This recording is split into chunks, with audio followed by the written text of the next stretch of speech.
Silicon Valley fue el epicentro de la explosión tecnológica del siglo XXI. De ahí nacieron compañías cuyos nombres ahora ocupan los primeros puestos de la lista de las más grandes del mundo y desplazaron a las antiguas petroleras. Son parte de la vida diaria de billones de personas y constantemente le dan forma al futuro. Es un sueño. Sus fundadores son filántropos con cerebros privilegiados y espíritus empresariales universitarios. Y sus productos están ahí para mejorar nuestra calidad de vida. ¿Acaso es todo una mentira? Silicon Valley nació con el dinero del aparato militar estadounidense. Este hombre, Frederick Terman, es conocido como el padre de Silicon Valley. Veamos algunos datos sobre él. Es hijo del reconocido eugenicista Lewis Terman. Estudió un doctorado de ingeniería eléctrica en el MIT bajo la tutoría de Vannevar Bush, director del proyecto Manhattan y fundador de lo que ahora es Raytheon, uno de los productores de armas más grandes del mundo. Luego, el señor Bush le pediría que dirija el Radio Research Laboratory en Harvard, un programa secreto que se enfocaba en el desarrollo bélico de radares y el estudio de microondas. Después de la guerra, en 1951, el señor Terman estableció el Stanford Industrial Park, con los mismos científicos e investigadores militares. Durante las siguientes décadas, canalizó el dinero del complejo industrial militar al trabajo investigativo en microondas y semiconductores en California. El Stanford Industrial Park es conocido como la cuna de Silicon Valley. Otro actor reconocido como el padre de Silicon Valley es William Shockley, también eugenicista, famoso por su trabajo en el campo de semiconductores de silicona y que, como no, trabajaba para el aparato militar. Una vez inaugurado el Stanford Industrial Park, se instalaron ahí algunas compañías. Entre las más importantes estaban Hewlett Packard, que fabricaba desde radares hasta cascos de artillería; General Electric, la compañía de JP Morgan, que también fabrica armas para el aparato militar estadounidense, todo tipo de metralletas, misiles y bombas nucleares, incluidas las de Hiroshima y Nagasaki; y Lockheed Martin, el mayor fabricante de armas del mundo. Frederick Terman también dirigía el Stanford Research Institute, un centro de investigación tecnológica con vínculos estrechos a la institución conocida como ARPA, Advanced Research Project Agency, y que fue objeto de protestas durante la guerra de Vietnam, justamente porque desarrollaba armas. Años después, el Stanford Research Institute se convertiría en el segundo nodo de ARPANET, la red precursora del Internet, y recibió el primer mensaje de la historia enviado entre dos computadoras. Why do you want to join the CIA? En el contexto de la Guerra Fría, la CIA financió el Applied Electronics Lab, un centro de desarrollo de tecnología clasificada en el núcleo de Silicon Valley. Sus objetivos eran el desarrollo de radares, la vigilancia masiva y la construcción de armas silenciosas, ya no dirigidas ante un enemigo evidente, sino contra el pueblo en general, con la excusa de contrarrestar la amenaza comunista. La incepción de Silicon Valley fue orquestada por el aparato militar. Incluso la librería de ingeniería de la universidad está nombrada en honor a Frederick Terman. Frederick durante décadas canalizó cientos de contratos militares a la región de Silicon Valley y a los aliados de la Universidad de Stanford. Muchos directores y personal importante de las nuevas corporaciones y de la Universidad de Stanford trabajaban en el departamento de defensa. Por ejemplo, uno de los alumnos de Frederick Terman fue David Packard. David Packard es el fundador de Hewlett Packard, que además de fabricar tu impresora, durante el siglo XX fabricó armas. David Packard se sentaba en la mesa directiva de Stanford. Fue secretario de defensa de Nixon, fue miembro de la Comisión Trilateral y fue quien censuró al historiador Anthony Sutton. Ahora avancemos unas décadas. La enorme corporación Oracle, quizás durante el siglo XX la compañía más grande de bases de datos, comenzó como un proyecto de la CIA con el mismo nombre, Project Oracle. Después de trabajar para la CIA, Larry Ellison abrió Oracle al mercado, parcialmente, porque hasta el día de hoy mantiene constantes contratos con el gobierno. Sun Microsystems, cuyas siglas significan Stanford University Network, fue una corporación pivotal en el desarrollo del Internet y, además de su trabajo en el protocolo TCP/IP, creó el lenguaje de programación Java. Una buena parte de la tecnología desplegada por la compañía nació de los proyectos de investigación financiados por ARPA. Y DARPA, la misma institución creadora del ARPANET, solo que con una D por Defense Advanced Research Project Agency, a través de la National Science Foundation, fecundó corporaciones privadas importantes como Symantec y Qualcomm, sobre la cual ya hablaremos. Could be DARPA Black Box. Antes de cambiar de tema, hay que subrayar que desde el paper científico de Joseph Licklider, el creador del ARPANET, ARPA, la institución que ponía el dinero, dejó claros sus objetivos: la vigilancia y la contrainsurgencia, es decir, desde sus inicios, el Internet fue planteado como un arma. Es interesante que los estudiantes de esa época, incluso en Harvard y en el MIT, sabían que el ARPANET era un arma y se dieron manifestaciones en esas universidades en contra del ARPANET.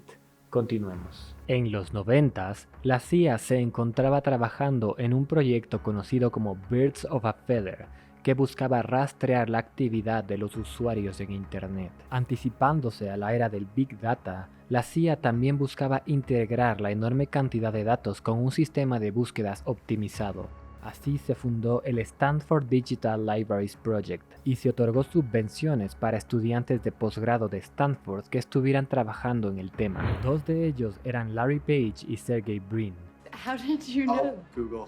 Así nació Google, con el objetivo de optimizar las búsquedas en Internet y de rastrear las preferencias de los usuarios que generaban esas búsquedas. Larry y Sergey incluso agradecieron públicamente a DARPA en un comunicado. También Larry y Sergey recibieron su primer cheque de Andy Bechtolsheim, fundador de Sun Microsystems, una corporación que tiene lazos muy estrechos con DARPA. Creo que vale la pena meditar sobre si la ideología capitalista nos sirve para entender el mundo, si es que este paradigma capitalista realmente nos comunica lo que está pasando en las instituciones que nos venden cosas.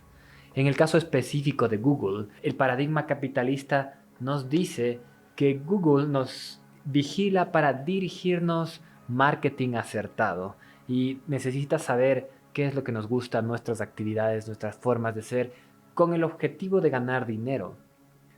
Esa ideología, ese paradigma es un error, pues no nos deja ver que Google no existe para ganar dinero y que los directivos que se sientan en la mesa de directivos de Google, en su Board of Directors, en su Board of Trustees, en todas sus posiciones gerenciales, tal vez no tienen motivaciones capitalistas, más bien tienen motivaciones que le atañen a la CIA.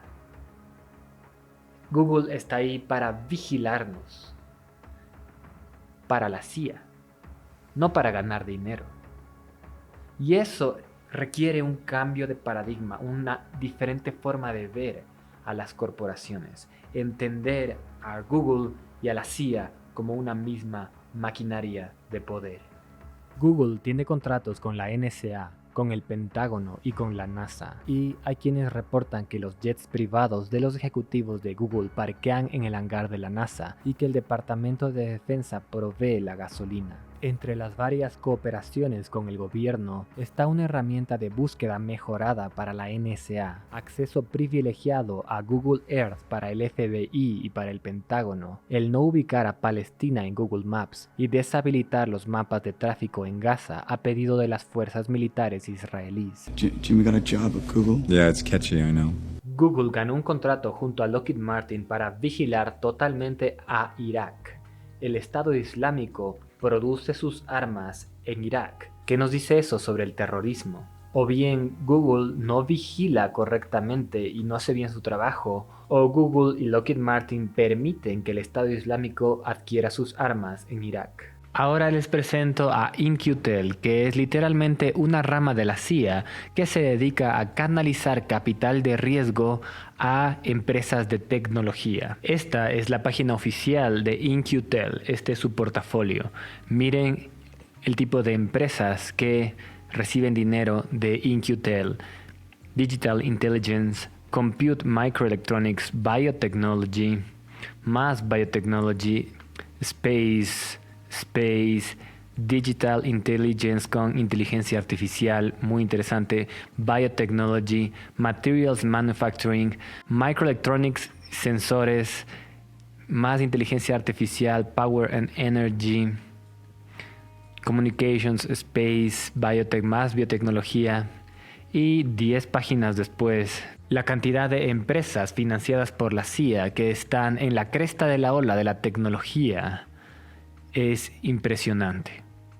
Estas empresas, claro, reciben dinero de In-Q-Tel y a cambio ponen en su mesa de directivos a un representante de In-Q-Tel, es decir, de la CIA. En el 2005, In-Q-Tel vendió 5.000 acciones de Google. ¿Cómo llegó la CIA a tener 5.000 acciones de Google? Es evidente que participó en el financiamiento inicial de la corporación. Tampoco es un secreto que Google Earth es un proyecto de la CIA. Incluso lo aceptaban en su propia página web. Aunque ahora ya lo borraron, se puede acceder por la Wayback Machine. En el 2013, las revelaciones de Edward Snowden fueron encuadradas por el gobierno y los grandes medios de comunicación como si se tratara de una intromisión de la NSA en los servidores de las grandes compañías de Silicon Valley, Google, Microsoft, Facebook, entre otras. Y se dijo que de ellos se extraen solamente metadatos con el objetivo de contrarrestar el terrorismo. The intelligence community is doing is looking at phone numbers and durations of calls. They are not looking at people's names, and they're not looking at content. But by sifting through this so-called metadata, they may identify potential leads with respect to folks who might engage in terrorism. I suppose you've given some thought to the notion that if you lose, our government will have directly financed terrorism. The best way to understand PRISM, because there's been a little bit of controversy, is to first talk about what PRISM is. Much of the debate in the US has been about metadata. They've said it's just metadata, and they're talking about a specific legal authority called Section 215 of the Patriot Act. That allows sort of warrantless wiretapping, mass surveillance of the entire country's sort of phone records, things like that. Who you're talking to, when you're talking to them, where you travel, these are all metadata events. PRISM is about content. Se requiere una considerable dosis de ingenuidad creer que una compañía financiada por la CIA, nacida en un lugar repleto de proyectos del complejo industrial militar, que se alimenta de constantes contratos con el Pentágono, solamente va a recopilar metadatos. No. Recopila cada email, cada conversación y cada movimiento de todos los usuarios de la plataforma. ¿Por qué no hacerlo?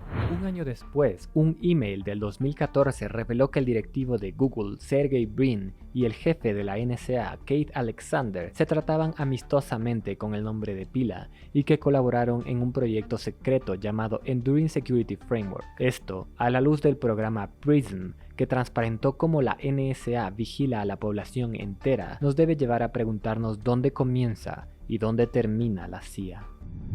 Luego, exactamente el mismo día que DARPA cerró el proyecto LifeLock, Mark Zuckerberg publicó el proyecto de Facebook.com y, cómo no, recibió dinero de agentes conectados a agencias de inteligencia que le permitieron mover Facebook de Harvard a Silicon Valley. Su primer inversionista fue Peter Thiel. Algunos datos relevantes sobre el señor Thiel son: en el 98 fundó PayPal junto a Elon Musk. En el 2003 fundó Palantir Technologies junto a la CIA. Trabajó para el buró de abogados Sullivan & Cromwell, una hidra que ostenta un profundo poder sobre el mundo, y asiste regularmente a las reuniones del grupo Bilderberg.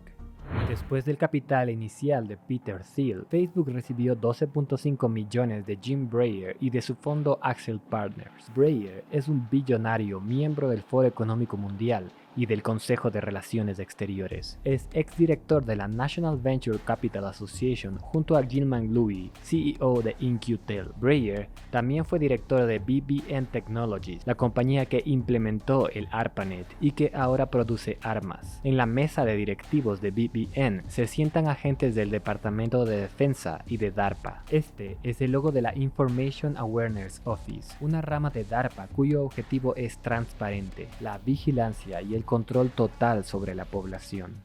Facebook. It won't be like you're not a part of Facebook. You're not a part of Facebook. My name's on the masthead. You might want to check again. It's because I froze the account? You think we were gonna let you parade around in your ridiculous suits pretending you were running this company? Sorry! My Prada's at the cleaners! Along with my hoodie and my fuck you flip-flops, you pretentious douchebag! Security's here. You'll be leaving now? I'm not signing those papers. We will get the signature. Tell me this isn't about me getting into the Phoenix. You did it. I knew you did it. You planted that story about the chicken. I didn't plant the story about the chicken. Son las mismas personas las que financiaron la creación de Facebook y que dirigen los engranajes de las corporaciones de Silicon Valley. Por ejemplo, Regina Dugan, ex directora de DARPA, fue contratada por Google para dirigir su grupo de tecnología avanzada y luego fue contratada por Facebook para dirigir su Building 8, que se enfoca en tecnologías experimentales. Eric Schmidt, el anterior CEO de Google, es jefe de una rama del Pentágono llamada Defense Innovation Board, y es miembro del comité directivo del grupo Bilderberg. Allí se reúne a puerta cerrada con los directivos de la competencia, por ejemplo Satya Nadella, CEO de Microsoft, y Reid Hoffman, uno de sus directivos.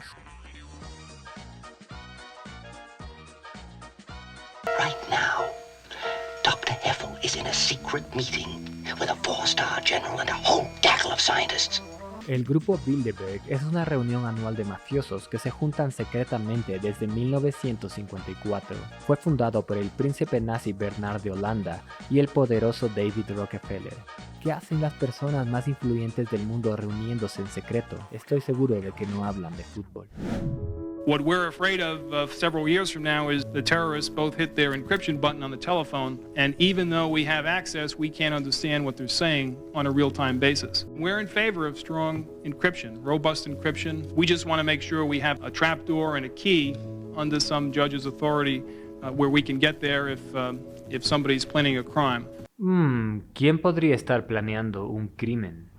La CIA financia el terrorismo. Y sobre el miedo se justifica un aparato de cada vez más vigilancia y control. Al respecto, son pertinentes otras corporaciones financiadas por In-Q-Tel, es decir, por la CIA, Dataminer, Pazar y Google Jigsaw, sobre la cual ya hice un video muy recomendado en este canal.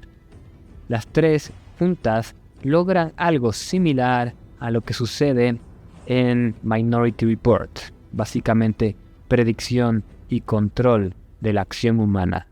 Si quieren verlo en sus propias palabras, pueden ver este video de Google llamado Google The Selfish Ledger, supuestamente un video interno de Google. Ahora es momento de preguntarse qué es Google para el poder. Para nosotros puede ser un buscador, pero para el poder es algo que va mucho más allá de eso.